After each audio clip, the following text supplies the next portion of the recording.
चले आज तुम जहां से, हुई जिंदगी पराई, तुम्हें मिल गया ठिकाना,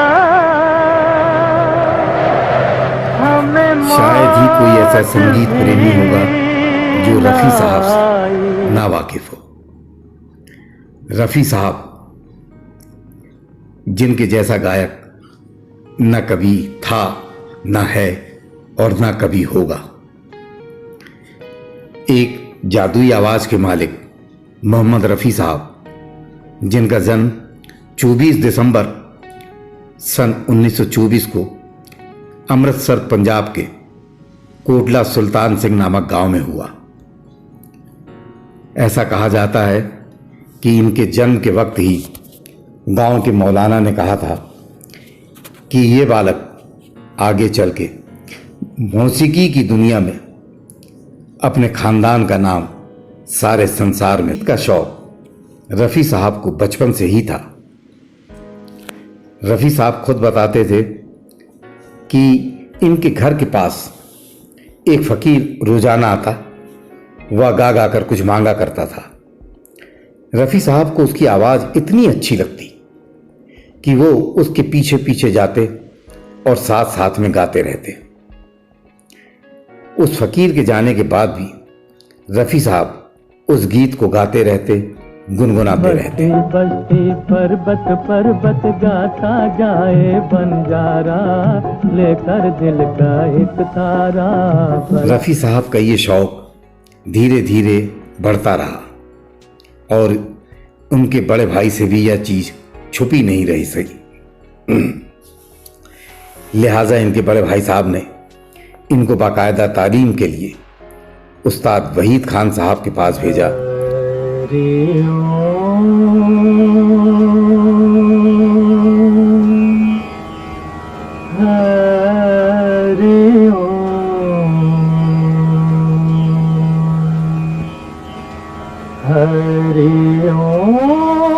रफ़ी साहब ने बाकायदा 10 साल तक इनसे संगीत की तालीम ली है। एक किस्सा इनके बचपन का बहुत मशहूर है। कहते हैं इनके घर के आसपास ही किसी जलसे में हर दिल अजीज के.एल. सहगल साहब गाना गाने वाले थे, लेकिन ऐन टाइम पर लाइट गुल हो जाने के कारण वो होटल में ही रुक गए और यहाँ स्टेज के पास भीड़ को कंट्रोल करने के लिए रफ़ी साहब के बड़े भाई ने 13 साल की उम्र में रफ़ी साहब को स्टेज पे खड़ा कर दिया और रफ़ी साहब ने बगैर माइक के, बगैर लाइट के, लाइट आते तक पब्लिक को बांधा रहा और कुछ ना कुछ उनको सुनाते रहे। मेरे सपनों की रानी, रूही रूही रूही रूही रूही रूही, मेरे सपनों की रानी। इस दरमियान स्टेज पे सहगल साहब भी आ चुके थे। उन्होंने रफ़ी साहब के गीत को समाप्त होते ही कहा था कि ये बालक आगे चल के बहुत बड़ा गायक बनेगा। रफ़ी साहब को फिल्मों में पार्श्व गायन का पहला मौका पंजाबी फिल्म गुल बलोच में मिला। गुरेनी हेरेनी तेरी याद ने आन सताया,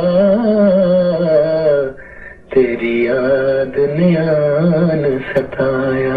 रफ़ी साहब को इनके बड़े भाई ने अपने एक मित्र हमीद भाई से मिलवाया। हमीद भाई जो कि खुद भी अच्छे खासे संगीतज्ञ थे, उन्होंने मोहम्मद रफ़ी के अंदर छुपी हुई प्रतिभा को पहचाना और वो इनको लेकर मुंबई के लिए निकल गए। मुश्किल जीना यहाँ, जरा हट के जरा बच के, ये है बम्बे मेरी जान। हो ही हा हा हा। यहाँ पर उन्हें काफ़ी मशक्क़त करनी पड़ी और फिर सन 1944 को ही इनको एक बार फिर श्याम सुंदर जी ने ही अपनी फिल्म गांव की गोरी में गाने का मौका दिया। इनको पहला चांस मिला वहाँ पे हिंदी गाना गाने के लिए लासानी आवाज़ के धनी GM दुर्रानी जी के साथ। ये अरे दिल हो काबू में तो, अरे दिल हो काबू में तो दिलदार की ऐसी ऐसी है। इसके बाद इसी सन 1944 को नौशाद साहब ने श्याम के साथ एक डुएट गाने का मौका इन्हें दिया। श्याम अपने ज़माने के मशहूर व मारूफ गायक रहे हैं। वो गीत था, तुम दिल्ली में आग रे मेरे दिल से निकले हाय फासला, फासला 100 कोस का हमने सावन भी तो जाए। इस तरह रफ़ी साहब का फिल्मी सफ़र शुरू हो गया। लता मंगेशकर के साथ पहला डुएट 1947 की फिल्म शादी से पहले में इन्होंने गाया। चलो हो गई तैयार, चलो हो गई तैयार।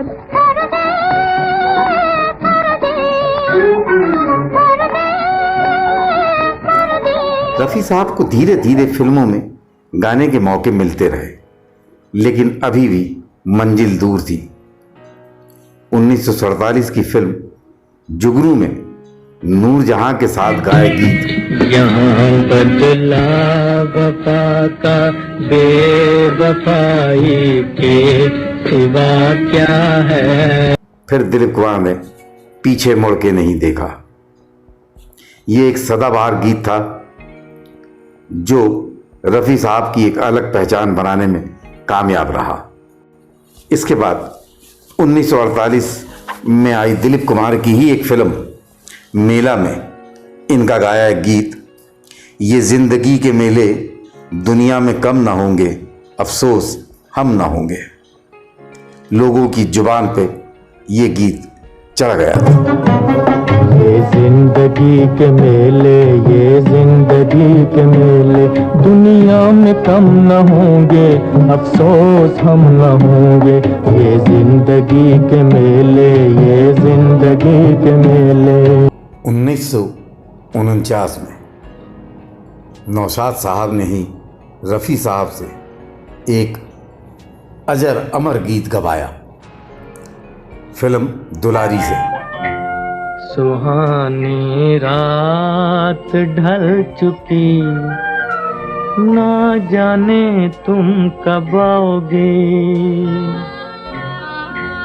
सुहानी रात ढल चुकी, ना जाने तुम कब आओगे। जितना उस जमाने में मशहूर था उतना आज भी मशहूर है। बस फिर क्या है, रफ़ी साहब ने फिर मुड़कर पीछे ना देखा।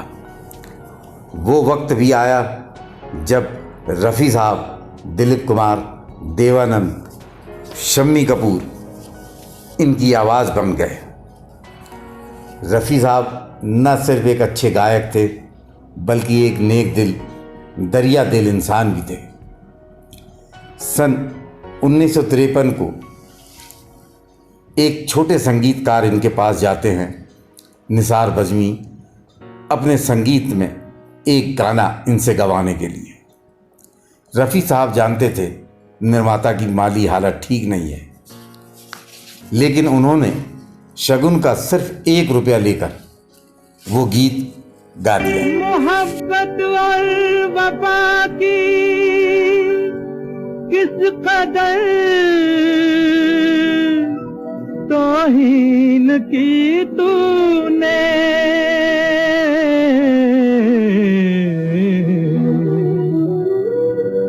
गुनाहगारी ये मासूमी के बदले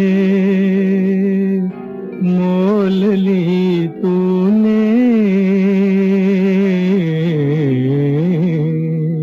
इसके बाद एक अनजान से संगीतकार पंडित शिवराम, इनके लिए इन्होंने फिल्म ऊंची हवेली 1955 में एक गीत गाया। दौलत के झूठे नशे में हो चूर, गरीबों की दुनिया से रहते हो दूर, अजी एक दिन ऐसा आएगा जब माटी में सब मिल इस गीत जाएगा।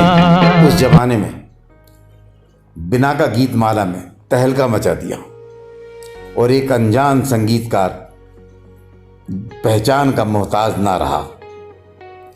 रफ़ी साहब ने कभी किसी संगीतकार को पैसों के लिए तवज्जो नहीं दिए। ऐसे ही एक कम जाने माने संगीतकार थे इकबाल कुरैशी साहब।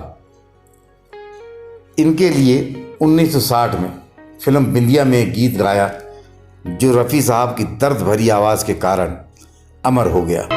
मैं अपने आप से घबरा गया हूँ, मुझे ऐ जिंदगी दीवाना कर दे, मुझे ऐ जिंदगी दीवाना लोगों के कर बीच दे। में इकबाल कुरैशी की एक पहचान इस गीत के जरिए बन निकली। इन्हीं संगीतकार के लिए आगे चल के फिल्म चा चा चा में रफ़ी साहब ने गीत गाया था। सुबह नाई शाम नाई, जिस दिन तेरी याद नाई, याद नाई। रफ़ी साहब ने कभी इस बात पे ध्यान नहीं दिया कि उनसे गीत गवाने वाला संगीतकार छोटा है या बड़ा है, या ये गीत किस कलाकार पे फिल्माया जाएगा। उन्होंने बस एक चीज़ देखी कि सिर्फ मुझे गाना है या नहीं गाना है। यहाँ पे अगर संगीतकार लक्ष्मीकांत प्यारेलाल का जिक्र ना करें तो ये बात अधूरी रह जाएगी। संगीतकार लक्ष्मीकांत प्यारेलाल ने पारसमणि के पहले एक गीत अपनी फिल्म छैला बाबू के लिए रफ़ी साहब से गवाना चाहा। रफ़ी साहब जानते थे कि निर्माता की माली हालत ठीक नहीं, लेकिन वो गाने के लिए राज़ी हो गए और उन्होंने गाना रिकॉर्ड कराया। प्यार ने मुझे गम दिया, तेरे गम की उम्र दराज। इस गीत को गाने के बाद रफ़ी साहब ने जो लिफाफा लक्ष्मीकांत प्यारेलाल जी ने उनको दिया था उसको खोल के उसमें से पैसे निकाल के आधे आधे करके दोनों संगीतकारों की जेब में डाल दिए।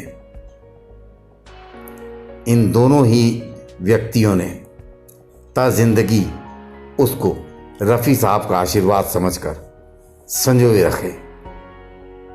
ऐसे थे हमारे रफ़ी साहब, एक बेमिसाल इंसान, बेमिसाल हस्ती।